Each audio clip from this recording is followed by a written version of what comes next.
धर्म प्रेमी बंधुओं, मेरे इस चैनल में आपका स्वागत है। आप सभी का बहुत बहुत सहयोग मिल रहा है। आप सभी को जय जिनेंद्र। मेरे इस चैनल में द्रव्य संग्रह का स्वाध्याय चल रहा है।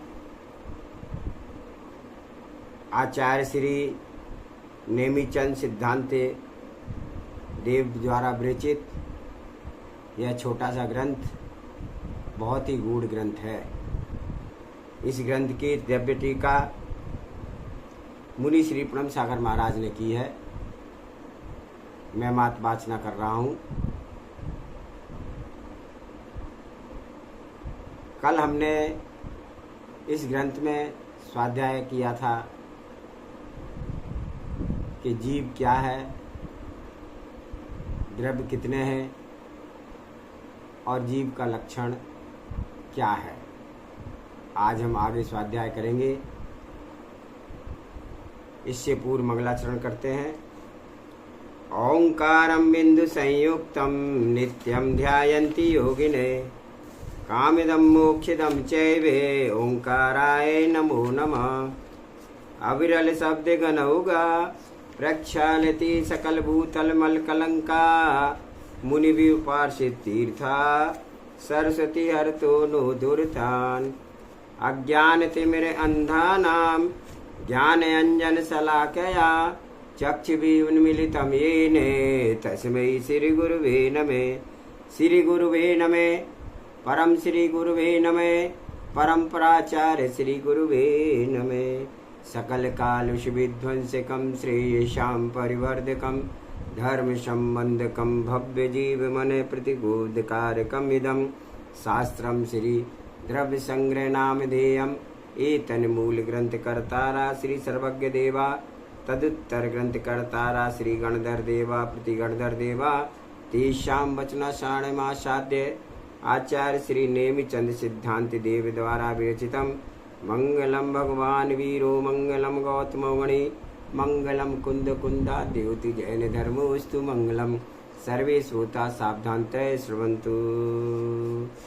जीवम जीवम दब्बम जिनवर वसेहेण जेण निडेडिठम देविंदे विंदे वंदे वंदे तम सबदा शिरसा।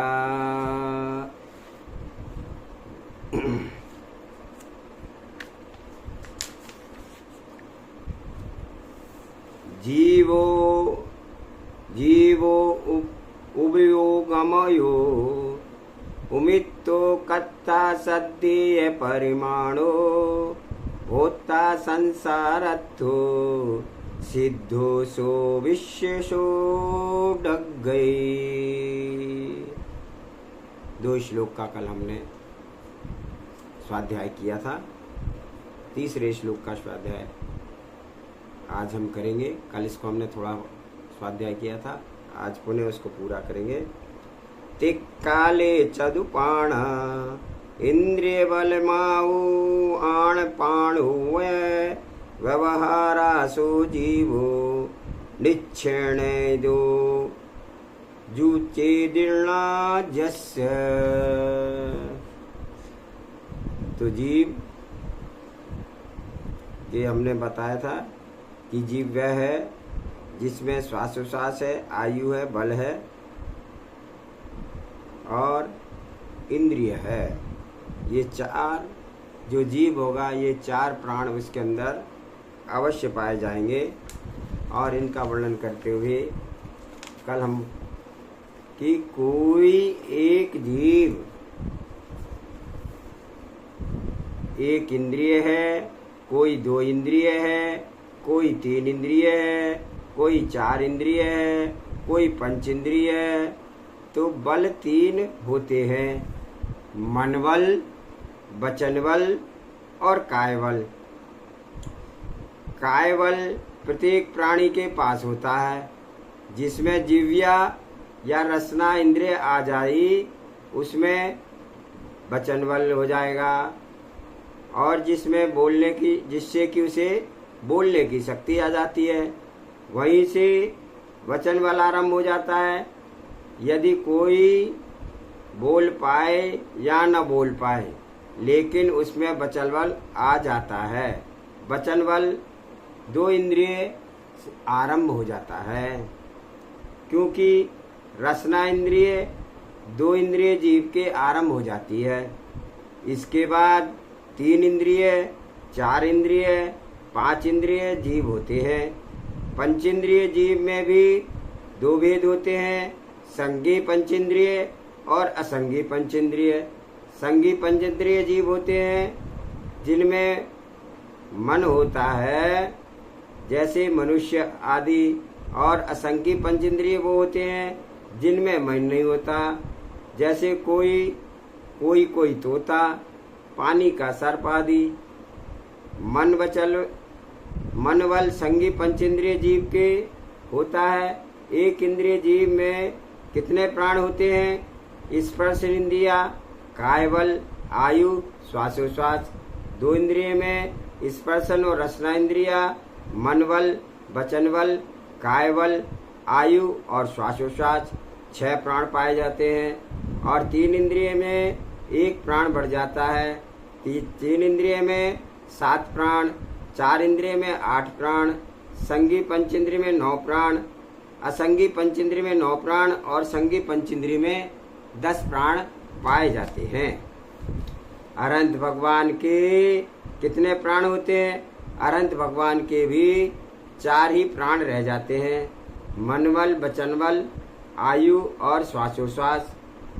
इंद्रिय और मन बल, इंद्रियां और मन बल नहीं होता, क्योंकि अनंत अवस्था में इंद्रियों का कोई काम नहीं रहता। शरीर भी दिखेगा, इंद्रियां भी दिखेगी, लेकिन इंद्रियों का उपयोग नहीं होगा। अनंत भगवान सभी पदार्थों को अपनी आत्मा से देखते हैं और जानते हैं। 13वें गुणस्थानवर्ती अनंत भगवान के 4 प्राण होते हैं। 14वें गुणस्थानवर्ती अनंत भगवान के मात्र 1 ही प्राण होता है। तो व्यवहार ने से और निश्चय ने किसे कहते हैं?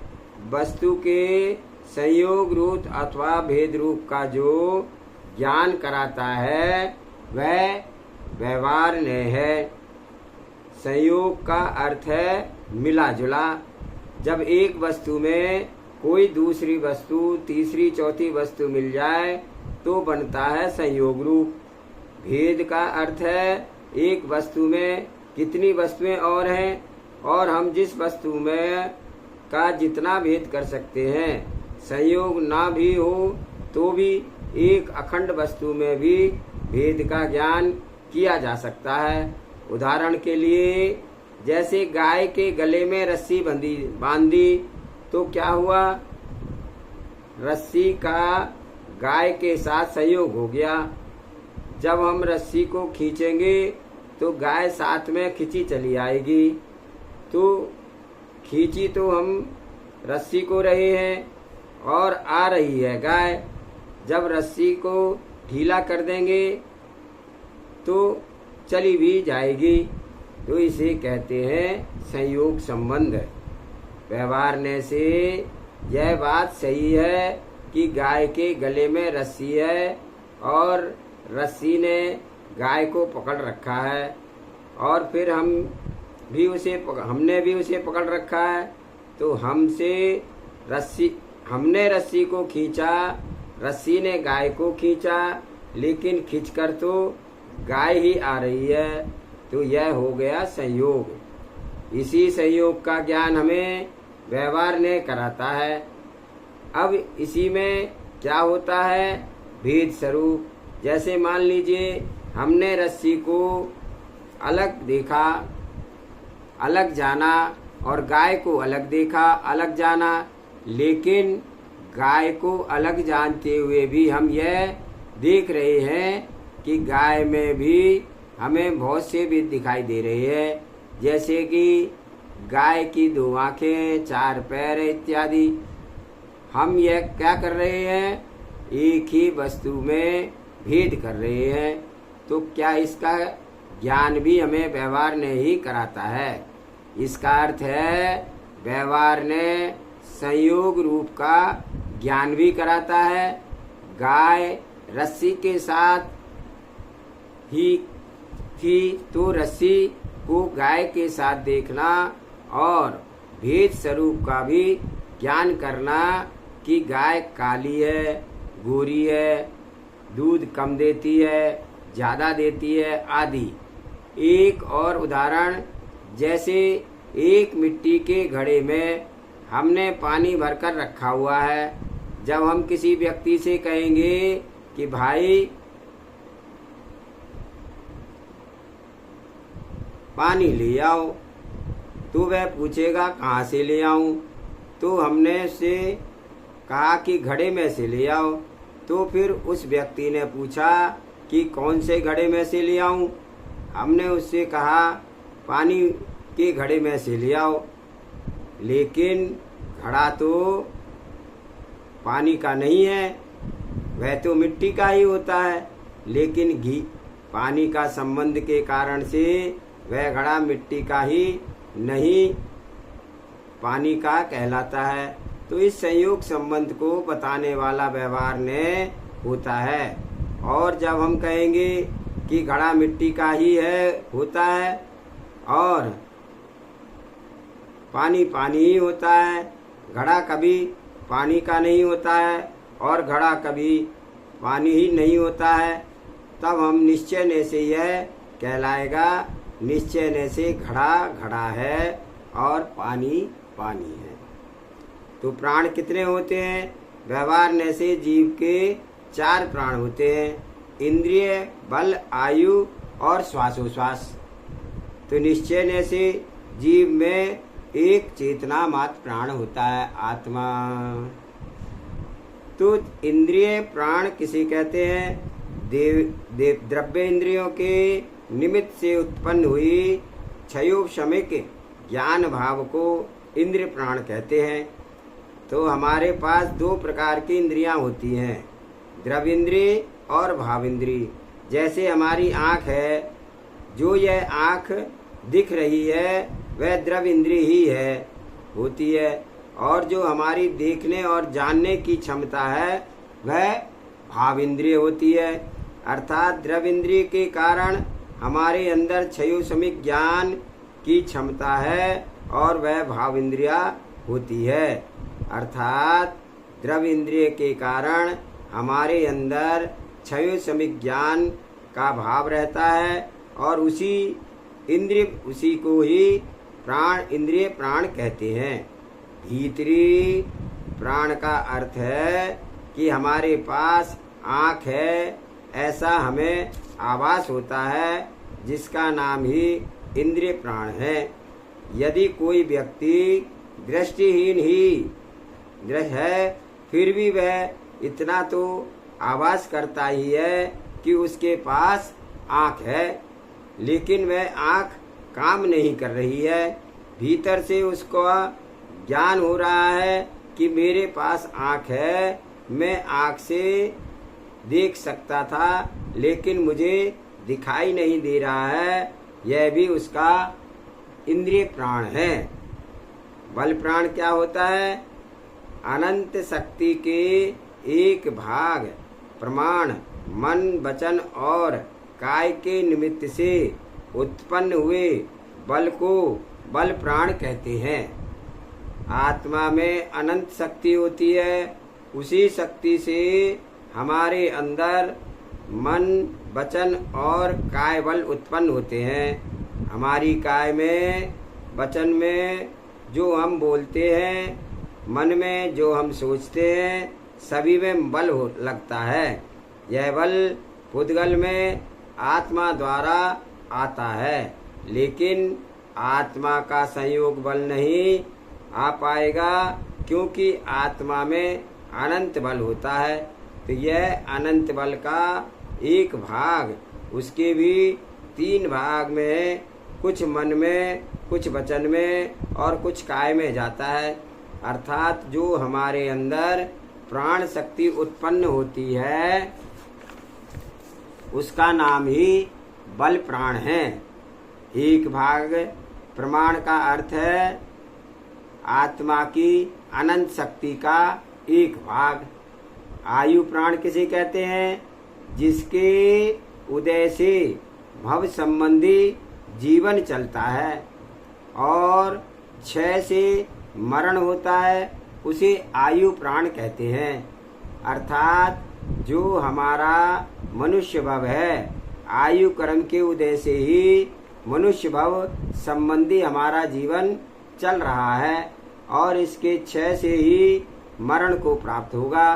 तो यह आयु कर्म ही हमारा आयु प्राण है। श्वासोश्वास किसे कहते हैं?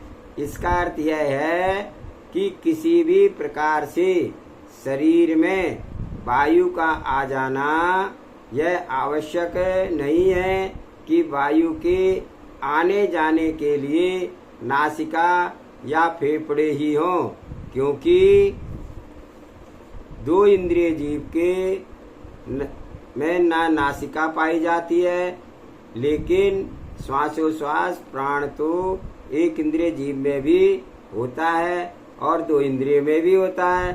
तो श्वास कैसे भी हो, वायु का आना जाना हो जाना चाहिए, सो ही श्वासोश्वास कहते हैं। अब चौथी गाथा का स्वाध्याय करते हैं। तीसरी गाथा में यहाँ तक का हमें प्राण के बारे में हमने जाना। अब इस गाथा में उपयोग के भेद और दर्शनोपयोग के भेदों का वर्णन किया गया है। गाथा पढ़ेंगे। उपयोगो द्वीपो उपयोगो द्विबीयपो दंशनान च दंशनम च दुधा चक्षु अचक्षु हुई दंशन मद केवलम नेयम। गाथाओं को पढ़कर जो स्वर आते हैं वो भी विशुद्धि के कारण होते हैं। दूसरी गाथा में 9 अधिकारों का वर्णन किया गया था, जिसमें सबसे पहले था जीव और उसके विषय में गाथा 3 में वर्णन किया गया था। उसके बाद उपयोगमो, इस गाथा को उपयोग के भेद और दर्शन उपयोगों के भेदों का वर्णन किया गया है। उपयोगो द्विबीयपो, उपयोग 2 प्रकार का है। दर्शन नाणम च, दर्शन और ज्ञान। 14 च दुधा, 4 प्रकार का है। चक्षु, चक्षु दर्शन, अचक्षु दर्शन, ओहि अवधि दर्शन, नेयम जानना चाहिए। तो उपयोग, दर्शन उपयोग, चक्षु दर्शन, अचक्षु दर्शन, अवधि दर्शन और केवल दर्शन। ज्ञानोपयोग,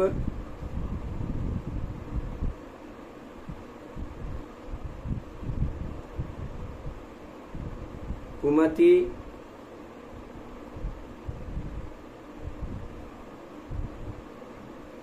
कुसुत ज्ञान,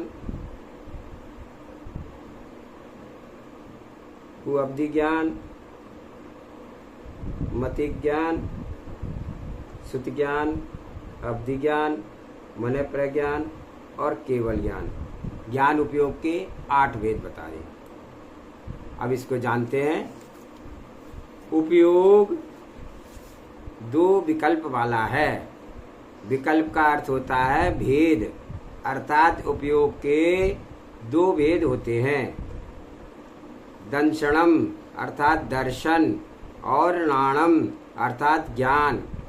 ज्ञान के भेद, उपयोग के भेद 2 हुए, दर्शन उपयोग और ज्ञान उपयोग। दर्शनम च दुधा, दर्शन 4 प्रकार का होता है। वे कौन कौन से उनका आगे वर्णन है। चक्षु अर्थात चक्षु, अचक्षु अर्थात अचक्षु, ओहि अर्थात अवधि एवं केवलम अर्थात केवल दर्शन। अतः दर्शनोपयोग 4 प्रकार का होता है। चक्षु दर्शनोपयोग, अचक्षु दर्शनोपयोग, अवधि दर्शनोपयोग और केवल दर्शनोपयोग। इनकी परिभाषा आगे की गाथाओं में बताई गई है। इस गाथा में आचार्य द्वारा ज्ञानोपयोग के 8 विकल्प या 8 भेदों का वर्णन किया गया है। 5वीं गाथा पढ़ते हैं। नाणम अट्ठेभियप्पम मदिसुदेहो ये अणाणाणाणी मणिपज्य केवलमिव पच्चक्ष परोक्ष भेयम च। अर्थात नाणम ज्ञान, अट्ठव्यप्पम 8 विकल्प हैं, 8 प्रकार का है। मदि मति, सुदु श्रुत, ओहि अवधि, अणाण अज्ञान, नाणाणी ज्ञान, पुल्लिंग नपुंसकलिंग, एक वचन प्राण, बहुवचन प्राणा। मण पर्यज्य मने प्रज्ञान, केवलमिव और केवल ज्ञान, पच्चक्ष प्रत्यक्ष, परोक्ष और परोक्ष। लाणम अर्थात ज्ञान, अट्ठव्यप्पम अर्थात 8 प्रकार का, मदि अर्थात मति, प्राकृत में मति को मदि कहते हैं, और शुद्ध पंचमी पर्व को प्राकृत में शुद्ध पंचमी पब्ब कहते हैं। तो शुद्ध पर्व आ गया है तो हम कहेंगे शुद्ध पंचमी पब्बम आगद्दम, और चला गया है तो कहेंगे शुद्ध पंचमी पब्बम गद्दम। दीपावली पर्व आ गया है तो कहेंगे दीपावली पब्बम आगद्दम। प्राकृत में पै का बै हो जाता है, और यदि हो कि दीपावली पर्व आ रहा है तो कहेंगे दीपावली पब्बम आगच्छति, आगच्छई। घर में मेहमान आ गया है तो आगद्दम, और चला गया है तो गद्दम। ओही अर्थात अवधि, अणाणा अर्थात अज्ञान, और णाणाणी अर्थात ज्ञान। लाण में विभक्ति लग गई है, नपुंसकलिंग एक वचन हो गया है लाणम, और बहुवचन हो गया है लाणाणी। तो अणाणाणी अर्थात अज्ञान और ज्ञान, अर्थात ज्ञान उपयोग 8 विकल्प या 8 प्रकार के हैं। मति ज्ञान, श्रुति ज्ञान, अवधि ज्ञान, ये 3 अज्ञान भी है और ज्ञान रूप भी है।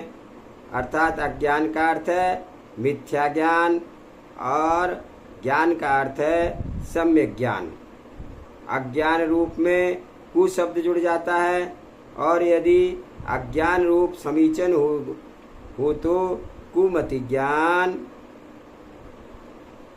यदि अज्ञान रूप असमीचीन हो तो कुमति ज्ञान, कुश्रुत ज्ञान, कु अवधि ज्ञान, और ज्ञान रूप समीचन हो तो मति ज्ञान, श्रुति ज्ञान, अवधि ज्ञान, ये हुए।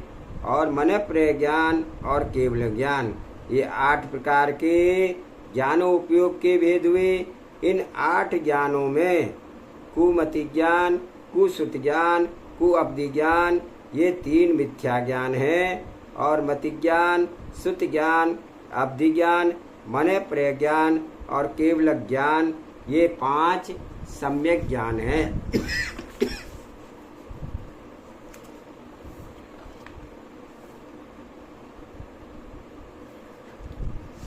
ज्ञान 2 प्रकार का भी होता है, परोक्ष ज्ञान और प्रत्यक्ष ज्ञान। प्रत्यक्ष का अर्थ है जो हमें सामने दिखाई दे रहा है, और परोक्ष का अर्थ है जो हमें सामने दिखाई नहीं दे रहा है। यहाँ कह रहे हैं समानतः ज्ञान के आश्रित है वह परोक्ष होता है, और जो ज्ञान स्वयाश्रित है वह प्रत्यक्ष होता है। पर आश्रित का अभिप्राय है जो ज्ञान अपने अंदर है परंतु हमारी इंद्रिया काम ना करे तो ज्ञान है हमारा काम करना बंद कर देगा।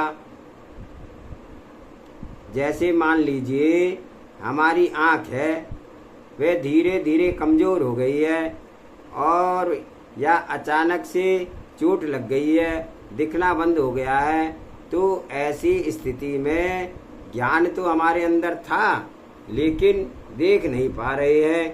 तो देखने की कोशिश कर रहे हैं लेकिन देख नहीं पा रहे हैं, तो यह ज्ञान वस्तुतः परोक्ष ज्ञान कहलाता है।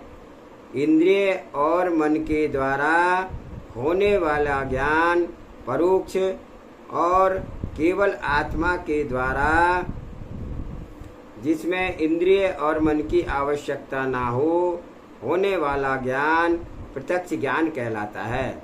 मति ज्ञान, श्रुति ज्ञान ये दो परोक्ष ज्ञान होते हैं और अवधि ज्ञान, मन प्रज्ञान और केवल ज्ञान ये तीन प्रत्यक्ष ज्ञान कहलाते हैं। इसमें भी अवधि और मन प्रज्ञान देश प्रत्यक्ष होते हैं और देश प्रत्यक्ष का अर्थ होता है थोड़ा, अर्थात प्रत्यक्ष जितना देखोगे उतना तो प्रत्यक्षता के साथ दिखेगा, लेकिन सब कुछ नहीं देख सकते हैं, इसलिए उसको देश प्रत्यक्ष या विकल्प प्रत्यक्ष कहते हैं। केवल ज्ञान सकल प्रत्यक्ष होता है जो संपूर्ण रूप से देखता है। तो मति ज्ञान किसे कहते हैं? इंद्रिय और मन किस सहायता से होने वाले को मति ज्ञान कहते हैं। जो इंद्रिय और मन की सहायता से जो ज्ञान प्राप्त होता है उसे मति ज्ञान कहते हैं। श्रुति ज्ञान, मति ज्ञान पूर्वक होने वाले ज्ञान को श्रुति ज्ञान कहते हैं। मति ज्ञान पूर्वक होने वाला का यह अर्थ है कि पहले दर्शन होगा, दर्शन के बाद ज्ञान होगा, ज्ञान में भी पहले मति ज्ञान होगा और उसके बाद श्रुति ज्ञान होगा। यह क्रम से होता है, पहले दर्शनोपयोग, उसके बाद मति ज्ञानोपयोग और उसके बाद श्रुति ज्ञानोपयोग।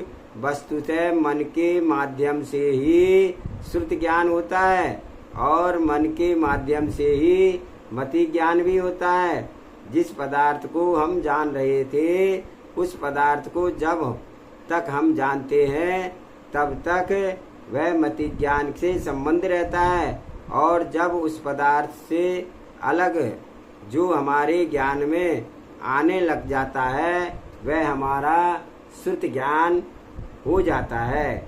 जैसे उदाहरण के लिए हमने कहा कि अलमारी से किताब ले आओ, आपने सुन लिया और आप अलमारी तक किताब लेने के लिए पहुंच गए। वहाँ बहुत सी किताब रखी थी, अब आप कौन सी किताब लाओगे? उस वक्त आपके ज्ञान में आया कि महाराज जी द्रव्य संग्रह पढ़ा रहे हैं, तो द्रव्य संग्रह की ही किताब मंगा रहे होंगे और द्रव्य संग्रह की किताब निकाल करके महाराज जी को दे दी, तो यही श्रुति ज्ञान हो गया। मति ज्ञान में मन काम कर रहा था, क्योंकि उस जब हमने इंद्रियों से सुना कि किताब लानी है तो मन उसमें भी लगा था और उसमें भी कुछ नया सोचा कि वह हमारा श्रुति ज्ञान हो गया। तो जिससे पास श्रुति ज्ञान होता है वही ज्ञानी होता है। तो एक अन्य उदाहरण से समझते हैं। किसी मालिक ने अपने नौकर से कहा कि घोड़े को पानी दिखा लाओ, और नौकर घोड़े को पानी के पास ले गया और घोड़े को पानी दिखा करके वापस ले आया। मालिक ने पूछा, क्यों, क्या हो गया? उसने कहा कि आप ही ने तो कहा था घोड़े को पानी दिखा लाओ। अतः मैं दिखा करके ले आया। मालिक ने कहा, अरे मूर्ख, दिखाने का अभिप्राय यह होता है कि घोड़े को पानी पिला लाओ। यही अंतर मति ज्ञान और श्रुति ज्ञान में होता है। जितना कहा उतना ही समझना, यह मति हुआ, और अलग कुछ और समझ के तो वह श्रुत हुआ। जिसके पास जितना अच्छा शुद्ध ज्ञान होता है उतना ही ज्ञानी कहला गया। जैसे घर में बच्चे होते हैं, उनसे जितना कहो वो उतना ही करते हैं। कुछ अपने मन से भी सोचते ही नहीं है कि उस समय उस काम के साथ कुछ और भी काम करना है। इसका अर्थ यह है कि उनके पास शुद्ध ज्ञान की कमी है। आज का स्वाध्याय यहीं पर समाप्त करते हैं। आज हमने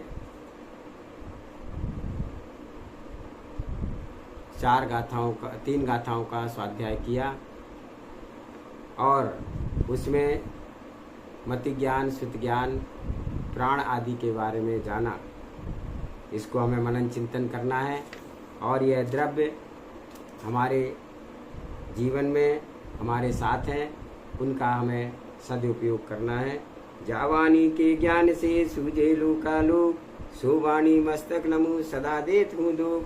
हे जिनवाणी भारती तोय जपो दिन रैन, जो तेरी शरण आ गए सो पावे सुख चैन। देव भजो अरिहंत को गुरु सेवा निर्गन, दया धर्म पालो सदा यही मोक्ष का पंथ। 9 बार नमोकार मंत्र।